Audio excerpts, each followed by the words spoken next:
Good day everyone, I am Joshua Sarte and I will be discussing order of organization. So in this lesson, we have three objectives.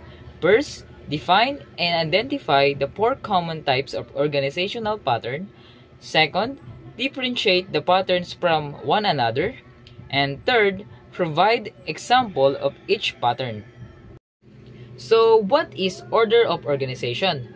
So order of organization are structured way of arranging idea in writing to improve clarity and coherence. So by choosing the right pattern will help the readers to follow the ideas smoothly.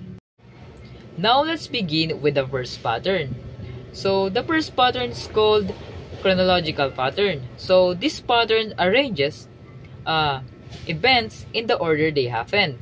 So for example, if I narrate the history of cell phone, I might start with the invention in the 1970s, then move to the rise of Nokia's in 1990s, and finally to the smartphones today. So writers can also use variation like past, present, future, or before, during, after.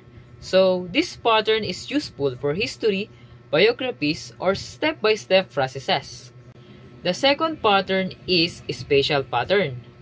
Spatial pattern relates to space or location. So in this pattern, ideas are organized according to how things are arranged in space. So imagine you are describing a house. So you might start with the front yard, then move into the living room, and finally describe the bedrooms. Another example is describing a country by moving from the north to south. So this pattern is especially useful for description, travel writing, or reports about place. Now let's move to the third pattern. So the third pattern is comparison and contrast. So this pattern highlights the similarities and differences between two or more things. So for example, let's compare online learning and face-to-face class. So they both aim to educate students, but online learning provide flexibility while face-to-face allows direct interaction. So this pattern is useful when we want readers to see how one subject relates to another. So the last pattern is cause and effect.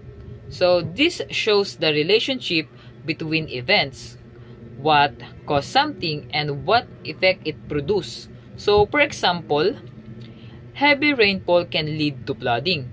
So the cause was the heavy rainfall and the effect is the flooding.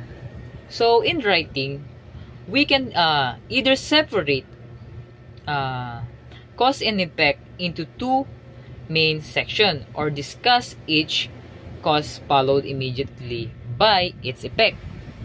So this pattern is useful in persuasive writing, problem-solving essays, and research reports.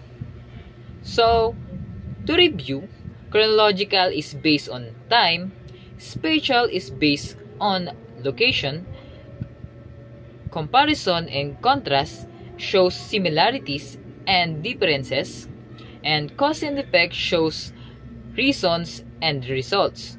So this pattern help us present our idea clearly.